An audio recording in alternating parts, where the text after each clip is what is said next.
my friend. Tell you what, another Monday we're going to do a little bit of music comprehension and a little bit of music chit-chat. One thing I wanted to talk about was just when you're starting to play an instrument, sometimes the chords might seem a little overwhelming, and sometimes, sorry about all the shaking too. The chords might seem a little overwhelming at sometimes. They might seem like the fingers start hurting, but if you're watching my channel and you're adhering to the 5 minutes a day, 5 minutes in the morning, 5 minutes a night, quite literally,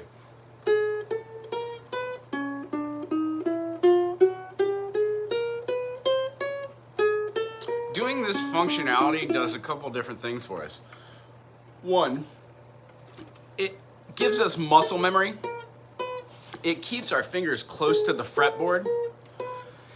It gets to a certain point so you have accomplishment, and if you can hear every single one of these notes, it means that you're getting the notes you want to hear.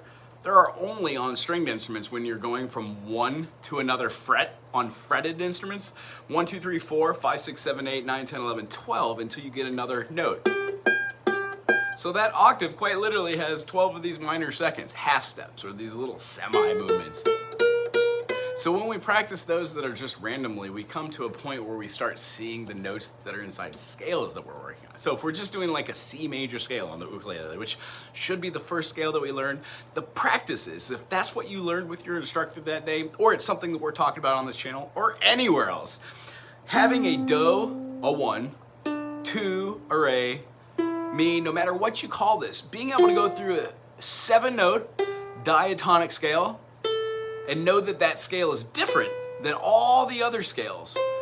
When we start doing that, there are so many applications we can do to this to make you just a better player. The concept is when you sit down and you're doing like a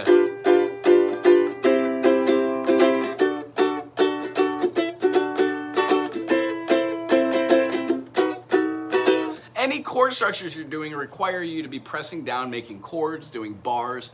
The concept we teach here on this channel is that if you know how to play just a C major with any other finger, feels good with the third finger, why? Third fret. But if you could play it with the fourth finger, it might line you up for success to be able to play other chords that you know that would use 3 fingers and not utilize that last pinky. I see a lot of people playing a D major this way, with 3 fingers, leaving 1 finger for awesomeness. When we play it as a bar chord, not only is it simpler to move around the fretboard to make other chords like an E major, F major, sounds the same, does the same functionality, yeah? But the concept is, don't hold yourself back on these inversions. Check out this channel or any other channel. First, start with the C major. Find that chord. Use another shape like the A major shape to find that same C major sound as an inversion, and then find that everywhere on your fretboard. When we can do that with all of our chords, 3 inversions. If we add the 4th of a note, so it means we have 1, 3, and then a 5. If we add a 7th on there, we then have another inversion. So you could work on a multitude of different chords and then apply them towards your progressions. The concept is, in today's session, how to practice. When I pick up my instrument, no matter what it is, I always do like a 1, 2, 3, 4, 2, 2, 3, 4, 3, 2, 3, 4, 3, 2, 3, 4. Utilizing just my pointer finger to make it strong. And then I utilize my second finger. 1, 2, 3, 4, 2, 2, 3, 4, 3, 2, 3, 4, 4, 2, 3, 4. I don't stop that process as I'm showing you. I just keep that going. When I get up to the top, I do this again. And then I go to my third finger. My whole study is trying to keep that pinky from being all the way out there like a little crutch. Other than that, yes, you can also use the pinky. When you use the pinky, you get a lot more proficient at using this pinky. The concept about avoiding the thumb, it's a callback feature. We are ambidextrous, some of us. We use this digit so we could have this opposable thumb to do amazing things. My favorite thing to do is this roll technique, forwards and backwards, for a multitude of finger picking and finger style things. However, like using it with the banjo, being able to play something that has a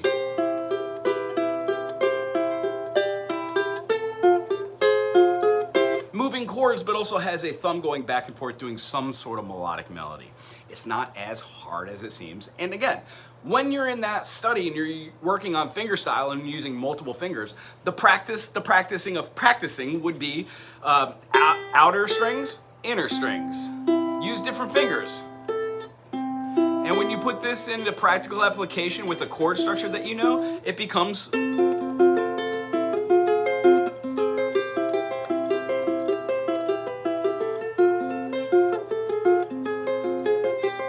but you don't play that fast in the beginning. You do something like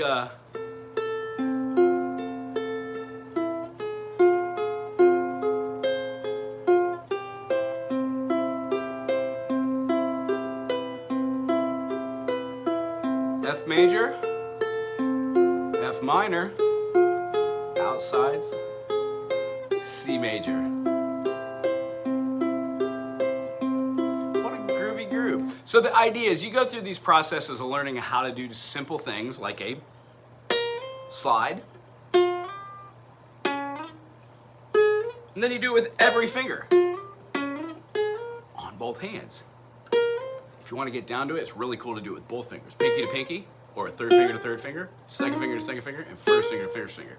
You don't have to, but it's just another thing that you can do when you're practicing the practice of practicing. So if you're in the beginning of ukulele and you're liking this channel, please give a thumbs up.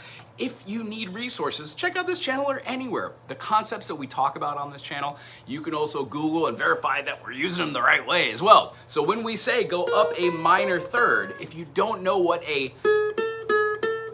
minor second is, how you add a minor second and another minor second, that becomes a major second, and then if you add another minor second, it becomes a minor third, then a major third. We'll go over all this in our different Monday sessions. Tune in. Aloha.